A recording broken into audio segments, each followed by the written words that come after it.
শহরটার নাম আলোকময় নগরী। নাম আলোকময় হলেও এই শহরের অলিগলিতে মিশে আছে হাজারো অন্ধকার, যেখানে সরলতা প্রায়শই প্রতারণার শিকার হয়। এই শহরের এক অভিজাত এলাকায় ছিল বিশাল এক ভিলা, যার মালিক ছিলেন জাফর মোল্লা। জাফর মোল্লা, যার বয়স প্রায় ৬৫ ছুঁই ছুঁই, তিনি ছিলেন এই শহরে একজন স্বনামধন্য শিল্পপতি। কঠোর পরিশ্রম এবং তীক্ষ্ণ বুদ্ধির জোরে তিনি বিশাল সম্পত্তি অর্জন করেছেন। মাথার চুলে রূপলি রেখা স্পষ্ট, মুখে বয়সের ভাঁজ, কিন্তু তাঁর ব্যক্তিত্ব ছিল অত্যন্ত সৌম্য ও ধীর স্থির। স্ত্রীর মৃত্যুর পর তিনি একেবারেই একা হয়ে যান। তাঁর একমাত্র ছেলে বিদেশে স্থায়ী, ফলে বিশাল ঐশ্বর্য নিয়েও তিনি ছিলেন নিঃসঙ্গ। তাঁর কাছে সম্পত্তির চেয়ে বড় ছিল তাঁর একাকী জীবনে একটু শান্তি আর নির্ভরতা।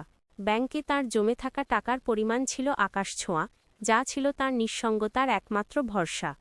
একদিন জাফর মোল্লার জীবনে প্রবেশ করল এক ঝলমলে বিদ্যুৎ। তার নাম মিলি। বয়স মাত্র ২৩ কি ২৪।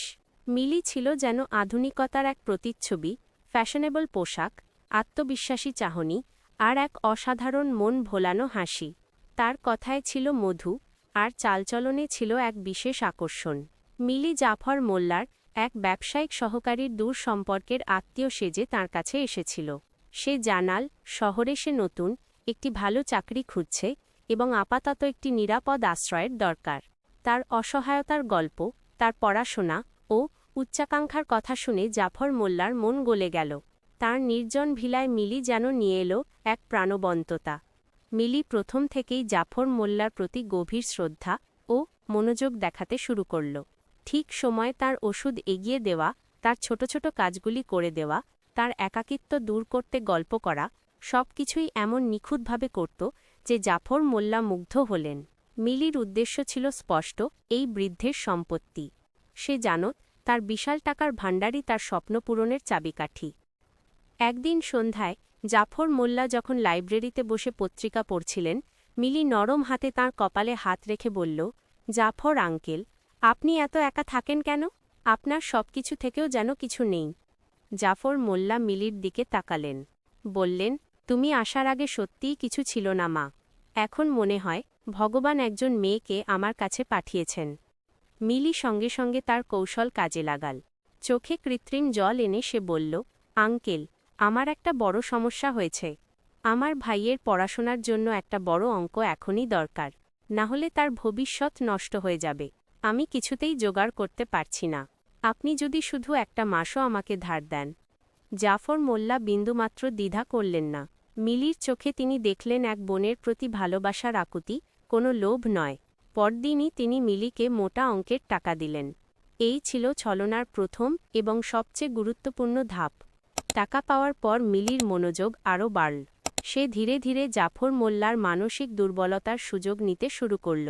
একদিন সে সরাসরি বলল, আঙ্কেল, আপনি আমার জন্য যা করেছেন তাতে মনে হয় না আমি আপনার থেকে আলাদা। আমি চাই না আপনি আর একা থাকেন। আমার জীবনে একজন অভিভাবক দরকার, যিনি আমাকে পথ দেখাবেন, ভালোবাসবেন। জাফর মোল্লা, যিনি এতদিন একাকিত্বের সমুদ্রে ডুবেছিলেন, মিলির এই কথায় আশার আলো দেখলেন। তিনি তার বয়স, সমাজের চোখে পড়ার ভয় সব ভুলে গেলেন। মিলির মিথ্যা ভালোবাসায় তিনি নিজেকে সঁপে দিলেন।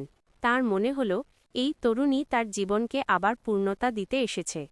মিলি তখন তার অভিনয়ের চূড়ান্ত পর্যায়ে পৌঁছাল।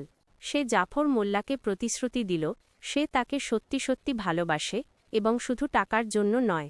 বৃদ্ধের সরল মন তাতে পুরোপুরি বিশ্বাস করে ফেলল। আমরা জানি এই গল্প আপনার হৃদয় স্পর্শ করছে। এই রকম আরও মানবিক ও জীবনভিত্তিক গল্প শুনতে চাইলে দয়া করে এখনই আমাদের চ্যানেলটি সাবস্ক্রাইব করুন। আপনাদের ভালোবাসা আমাদের এগিয়ে চলার পাথেয়। এরপর ১.৫ বছর ধরে চলল এই নিষ্ঠুর প্রবঞ্চনা। মিলি বিভিন্ন সময় কখনো উচ্চশিক্ষার নামে, কখনো ব্যবসায়িক অংশীদারিত্বের নামে, কখনো বা বিলাসবহুল উপহারের আবদার করে জাফর মোল্লার কাছ থেকে টাকা নিতে থাকল। জাফর মোল্লাও ভালোবাসার মোহে অন্ধ হয়ে তার ব্যাংকের সঞ্চয়ের একটি বিশাল অংশ মিলির হাতে তুলে দিলেন। এমনকি তিনি তার একটি মূল্যবান ফ্ল্যাটও মিলির নামে করে দিলেন। তিনি বিশ্বাস করতেন মিলি তার জীবনে ঈশ্বরের দান। দেখতে দেখতে জাফর মোল্লার ব্যাংকের সঞ্চয় ও তরল সম্পত্তি প্রায় শেষের পথে। শুধু স্থাবর সম্পত্তিগুলোই বাকি। আর ঠিক তখনই মিলির রূপ পাল্টাতে শুরু করল। তার মিষ্টি কথায় এলো তীব্র বিরক্তি, তার হাসিতে দেখা দিল তাচ্ছিল্য। একদিন সন্ধ্যায় ভিলায় একটি পার্টি চলছিল।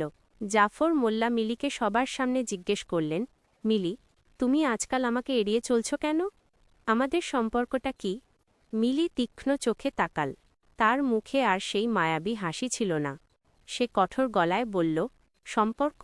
জাফর আঙ্কেল, আপনার মতো একজন প্রায় বৃদ্ধের সাথে আমার কি সম্পর্ক থাকতে পারে? ভালোবাসা। আপনি কি মনে করেন, আপনার টাকায় যখন আমার দরকার ছিল তখন আপনি ছিলেন। এখন আপনার ব্যাংকে আর তেমন কিছু নেই। আমার শহরের এক হ্যান্ডসাম প্রেমিক আছে, আমি তার কাছেই যাব। আপনার দুর্বলতা আর একাকিত্বের সুযোগ নিয়ে আমি আমার কাজ গুছিয়ে নিয়েছি। আপনার সব টাকা আর সম্পত্তি আমার দরকার ছিল, আমি নিয়েছি। আর আপনার মতো একজন দুর্বল, অথর্ব বুড়োকে আর আমার এক মুহূর্তও সহ্য হয় না। মিলির এই কথাগুলো জাফর মোল্লার হৃৎপিণ্ড ভেদ করে গেল। তিনি মুহূর্তেই বুঝে গেলেন, এটা নিছক অপলাপ নয়, চরম সত্য। ভালোবাসার বদলে তিনি পেলেন চরম অপমান আর ঘৃণা।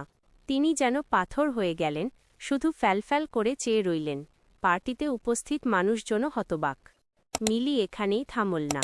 সে চাইল সম্পর্কটা এমনভাবে শেষ হোক যাতে জাফর মোল্লা সমাজে মুখ দেখাতে না পারেন। পরের দিনই সে শহরের গণ্যমান্য ব্যক্তিদের কাছে, সাংবাদিকদের কাছে এক মিথ্যা বয়ান দিল। সে বলল, জাফর মোল্লা একজন লম্পট। আমি যখন তার কাছে কাজ করতে এসেছিলাম, তিনি আমাকে দিনের পর দিন কুপ্রস্তাব দিতেন, মানসিকভাবে অত্যাচার করতেন। আমি ভয়ে কাউকে কিছু বলতে পারিনি। আজ সাহস করে আমি প্রতিবাদ করেছি এবং তার সব উপহার ও সম্পত্তি ফিরিয়ে দিয়েছি। আসলে যা কিছুই সে ফেরত দেয়নি। শহর জুড়ে তোলপাড় শুরু হল।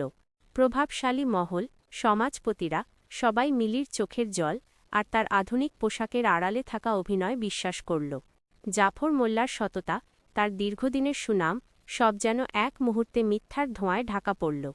শহরের এক গণ্যমান্য বিচারক মণ্ডলী এক সালিশি সভা বসাল। জাফর মোল্লা বারবার বললেন, আমি নির্দোষ। সে আমার টাকা আর ভালোবাসা নিয়ে প্রতারণা করেছে। কিন্তু মিলি তার মিথ্যে অশ্রু আর নাটকীয়তা দিয়ে এমনভাবে সবার মন বিষিয়ে তুলল যে কেউ তার কথা শুনল না। বিচারের শেষে সালিশি পরিষদ রায় দিল, জাফর মোল্লা সমাজের চোখে কলঙ্ক, তিনি একজন নারীর প্রতি অন্যায় করেছেন। তার বিরুদ্ধে গণমাধ্যমে তীব্র সমালোচনা শুরু হল। ব্যবসায়ীরা তাঁর থেকে মুখ ফিরিয়ে নিল। তাকে কার্যত একঘরে করে দেওয়া হল। জাফর মোল্লা অপমানে, দুঃখে এবং জীবনের সবচেয়ে বড় বিশ্বাসঘাতকতার শিকার হয়ে সম্পূর্ণ ভেঙে পড়লেন। যে শহরে তিনি এত সম্মান নিয়ে বাঁচলেন, সেই শহরই আজ তাকে ছুঁড়ে ফেলে দিল। নিজের ভিলায় একা হয়ে তিনি কয়েকটা দিন কাটানোর চেষ্টা করলেন, কিন্তু পারলেন না। মনের তীব্র কষ্ট আর অপমানের জ্বালা সইতে না পেরে একদিন ভোরে তিনি নীরবে তাঁর সব সম্পত্তি ফেলে রেখে আলোকময় নগরী ছেড়ে নিরুদ্দেশ হলেন। এই মর্মান্তিক গল্পের পরিণতির আগে আরেকবার অনুরোধ, এমন সত্য ও শিক্ষাভিত্তিক গল্প যদি আপনার হৃদয়ে নাড়া দেয়, তাহলে আমাদের চ্যানেলটি সাবস্ক্রাইব করে আমাদের সাথে যুক্ত থাকুন। আপনাদের অনুপ্রেরণা আমাদের এগিয়ে যাওয়ার শক্তি। এরপর পেরিয়ে গেল প্রায় 2.5 বছর। মিলি ততদিনে জাফর মোল্লার সব টাকা আর সম্পত্তি দিয়ে তার শহুরে প্রেমিক অর্ণবের সাথে স্বপ্নের জীবন শুরু করেছে। সে ভেবেছিল এবার সে সুখে থাকবে। কিন্তু নিয়তির খেলা ছিল ভিন্ন। অর্ণব ছিল মিলির থেকেও বড় প্রতারক। সে ধীরে ধীরে মিলির হাত থেকে সমস্ত সম্পত্তি নিজের নামে করে নেয়। একদিন যখন মিলির সব টাকা ও সম্পত্তি অর্ণবের হস্তগত হল, সে কোনো দ্বিধা না করে মিলিকে রাস্তায় ফেলে উধাও হয়ে গেল। মোবাইল বন্ধ, ঠিকানা পরিবর্তন, মিলির জন্য অর্ণব যেন আর এই পৃথিবীতে নেই। মিলি তখন বুঝতে পারল, সে যে ছলনার জাল বুনেছিল, আজ সে নিজেই সেই জালে জড়িয়ে পড়েছে। জাফর মোল্লার সরল মনে যে খাঁটি ভালোবাসা ছিল, তার মূল্য সে দেয়নি, বরং তাকে অপমান করেছে। আজ সেই অপমানের প্রতিশোধ যেন প্রকৃতি তার কাছ থেকে নিচ্ছে। টাকা শেষ, প্রেমিক উধাও, শহরে কেউ তাকে আশ্রয় দিল না। অপমান আর অনুশোচনায় মিলি ধীরে ধীরে মানসিকভাবে ভারসাম্য হারিয়ে ফেলল। সে আর স্বাভাবিক থাকতে পারল না।